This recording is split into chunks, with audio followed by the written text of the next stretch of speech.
Ah, Jose, mimi sasa sio mkaaji. Naona sasa hivi kidogo hata usafi uko sawa. Tumejirekebisha.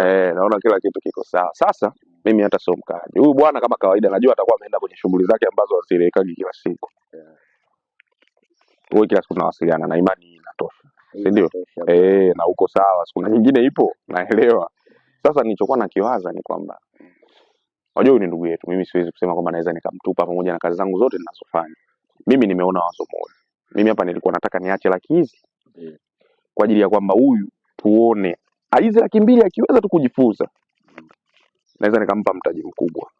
Atajirekebisha. Naona nilijua nyinyi mnasubiria mtu hayupo ndio mwanze kugawana hela, na hizo hela zenu za mashetani, hela zenu za majini sina shida nazo, hela za makafara sina shida nazo. Mimi usinione hivi mzee, mimi fighter. Na mimi labda nikwambie ukweli, ingekuwa mtu anaweza kufuta udugu nishafutana na wewe. Yaani udugu mimi na wewe tushafutana, na ndio maana nikamwambia mganga, angalia huyu jamani, kweli ndugu yetu, nikakuta ndugu yetu, unaweza ukamuua, nikaambiwa mpaka unikosee. Mzee, siku ukijichanganya kupitia mimi umeondoka kwenye dunia hii. We mshirikina, haiwezekani unakuwa na ndugu kama huyu eti anamiliki maduka, anamiliki viwanja, anamiliki nyumba, sisi tupo tu pale pale. Uone kama huyu mtu anaturoga.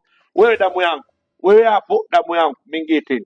Wewe damu yangu ambayo mimi najua wewe unakufa na kuzika, mimi nakufa na unanizika. Blaza, Achana kuwashirikisha, usiogope mtu katika ya maisha bwana. Wewe vipi unaogopa nini? Nyumba ulisi hatuna. Sasa unajua blaza kaja kwa nia gani? Atakuwa na nia gani zaidi ya kutoa watu roho? Mimi 20,000 kanipoza. Ila hapa amekuja alikuwa anataka kukupa wewe mtaji. Si laki mbili anasema sio anataka kunikabidhi nije nikupe. Mtu wa kwanza kuniona jua ni mtu wa kwanza tu siku zote. Yaani mtu yeyote mwenye maono ni mtu wa kwanza ambaye kaliona jua. Na blaza hata akikosewa vipi mtoto kinyia mkono ukati. Yes. Unafuta. Wana siku njema ndugu zangu. Bro. Oi bro. Unashinda kumenya mtu jicho. Akufanya hivi unashinda kumenya mtu jicho. Ili mali mambo asiwe mengi. Wewe naye kuna muda unaila wewe. Kuna muda unaila wewe. Ngete ile faida.